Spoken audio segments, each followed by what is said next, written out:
Yeah, Mike Scott, Chicago. Only way to keep calm is troubled worlds have its ring mind. I'm looking at my friend, call him Big Bird, Walt. Walt, how tall are you, Walt? I'm 6'11". Now, see, he's 6'11". Uh, Walt, how is it you've been going? He's 71 years old, and this is my buddy. I had to get him on. I had to get him on film because I just lost another friend of mine. So I had his voice on my last channel, but this is a guy I've been knowing. And what it is to go through society. You've been going through the world. Everybody asks you how tall you are. That's right. What is it? What is it going? What is it like going through being asked how tall you are all your life? It's irritating, it's redundant, and it makes me feel embarrassed a lot of time that I didn't play professional basketball where I could tell them I played professional basketball when they asked me, and would really build up my self-esteem that I didn't have growing up. And what's the benefits of being young, 6'11", and what's the down? Because you told me you can't. I saw you yesterday, and me and Walter went to the Bulls game. He was the tallest person at the Bulls game, and Walter fell down yesterday. He see and he hurt himself. He was right in his nose. Now where you born at, Walter? I was born in Brooklyn, New York City. Yeah, so Walter said he played on, where's the place you played on? Playground where all the Dr. J and them used to... That was called the Rucker Tournament, Ruckeer.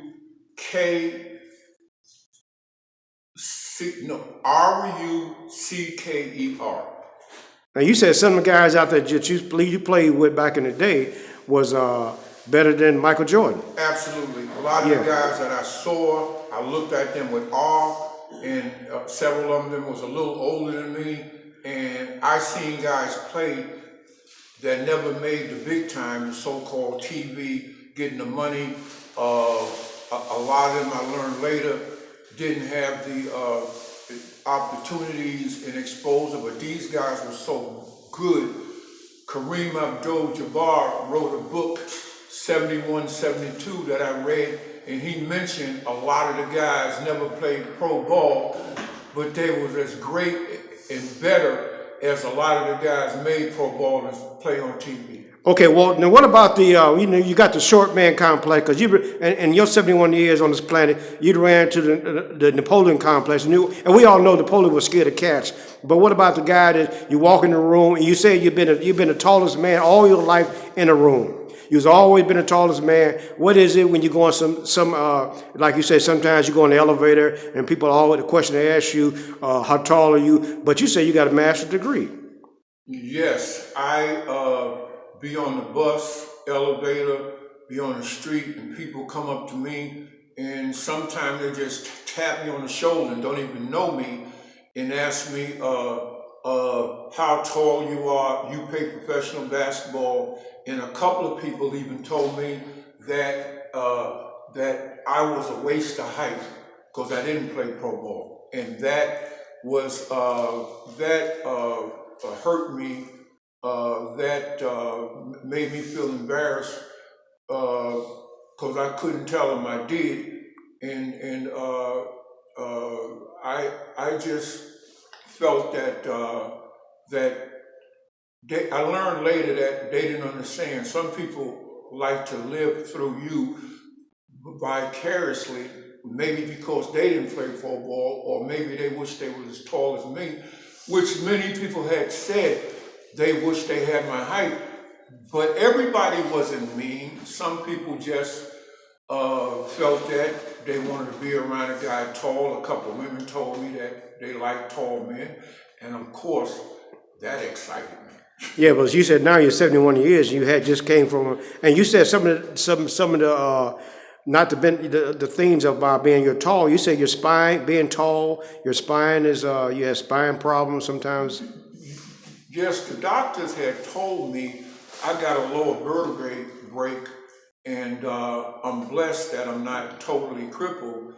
And the doctors told me when you get older, particularly if you're tall, you have a curvature in your spine that a lot of people develop back problems, sometimes more serious than others. Now, what is that? We was walking down the street yesterday, had a talk, and like I said, when I walk with him, everybody look at Walter because he's so tall. But you said sometime when you're walking down a public street, that some tall guys, your height, 6'11", walk with. Why did they walk with their head down? You mentioned about the head being down. What is it? What is the purpose? Well, a lot of it has to do with self-esteem. I still have self-esteem problems, not just my height, with my speech impediment, which I've always had, because I grew up scared of everything early in a foster home, and I never had the encouragement from my parents that a lot of people have. And when I walk the street, a lot of times I see tall guys. I don't come up to them and ask them, do they play pro ball? I pretty much treat them like that they just a regular human being. So you feel like when somebody asks you how tall you are, is that an insult to you? Most of the time it is, because I get it, I can count the different times during the day when they ask me, and I feel like it's an insult because it's not the only thing I've accomplished in my life. I mean, naturally I couldn't accomplish being tall and short, so to speak. So when did you start tall? When did you start growing? Yeah, I started growing early. I was very thin, and I started growing like about 11 or 12. How tall were you at 11 and 12? I was maybe about 6 feet or a little bit less. At 11 and 12? Yes. Because I saw some nonsense on the news, and I don't watch the news because it says something like tall guys gonna get COVID. The tall guys catch COVID or some stuff. I heard that on the news. So Well, I practice. He's been practicing. This guy here. Now, see, I've been knowing this guy many years. He was practicing social distancing before social distancing. He was a person that was he wasn't shaking no hands 20-some years ago, because you could notice in society that when a person go in the bathroom and you don't hear no water running, they come right to you and they want to shake your hand. So he's been talking about germs before germs came around. So yeah. Then you say you don't like crowds. You say you really. Yes. Now we went to the Bulls game. Now that didn't affect you, but why do you say you don't like? Well, it did somewhat affect me at the Bulls game, because I was 6'11". And you feel like you should have been recognized, and you came into the court like that's as Big Bird. That's the they want you wanted to walk in the stadium and be known that you were a professional retired ball player or something? No, that's not true. Okay. I just didn't want people to stare at me and assume I played pro ball, and my self-esteem wasn't as great at that time, and I felt like I was embarrassed, and I was afraid that people would start looking at me and looking at me in a less favorable way, because I wasn't playing pro ball, and I tried to. But you said Did you say you got a master's degree though? So you accomplished stuff. Yes. Yeah. So you didn't have to go to the NBA to become a star. Well, that's a very good point. Yeah. Because I've accomplished many things in life. I graduated from 2 universities. I retired. Say that again. You graduated from 2 universities. 2 universities. Okay. I have a master's degree in psychology counseling. Yeah. I worked for the state in child protection, and I was able to retire from that job in good standing. And I'm well-read. I call myself well-read because I didn't get a lot of compliments from my parents and different people growing up. So one of my avenues to feel better about myself, I would read books. That was my fortress of solitude, like Superman had a fortress of solitude where he had to go away and get away from people. So did Jesus, and I drank a lot. I started drinking at an early age. In the drinking, I didn't feel scared anymore. I wasn't worried about what people thought about me. And the drinking was my substitute to literally survive. So yeah, Mike Scott, Chicago. Only way to keep coming. I'm hanging out with Big Bird. And he don't play ball, but he's enjoying life. We're not living in fear because go ahead, because right now you got more freedom in the bars and restaurants than you do in 12-step programs. So go ahead, Walt. And absolutely, Mike, I don't have to drink about feeling bad, which I do sometimes. And my condolences, your mother just died last year. Because I haven't seen Walter in a year now, and he told me his mother had died. His mother was 90. How old was your mother? 96. Wow. She died, and she was a very spiritual person. Yeah. Talk about the Bible all the time. She kept the family together.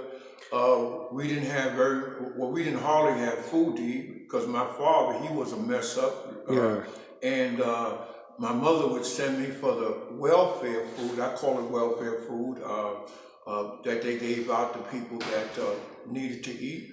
And people would laugh at me when I was dragging it back to the house, and I felt embarrassed, but I was glad to eat that food because I stayed hungry. A lot of times there were some teachers that talked to me. There was a teacher named Mr. Rayner. He's deceased, so I can mention his name. He would take me to the cafeteria in the morning before classes started. He would open up the cafeteria door, and he would give me 2 cartons of milk, 2 peanut butter and jelly sandwich, and 2 boiled eggs, and that was pretty much my meal for the day. But I told him I was hungry, so there was a lot of people that helped me. Yeah, so Mike Scott, Chicago. It's cool to be at Square. I'm hanging out with my buddy Big Bird. We don't smoke cigarettes because cigarettes kills 8 million people. 1 billion people hooked on cigarettes. So we just like here. I'm just my friend fell down and he hurt himself today, but he's okay. That's why his lip is swollen up. And I'm just hanging out here. And like I said, he's from New York City. And I always wanted to hear his story of what it is to be the tallest man in the room all his life. And getting in the elevator, he said a woman, they always question about his height.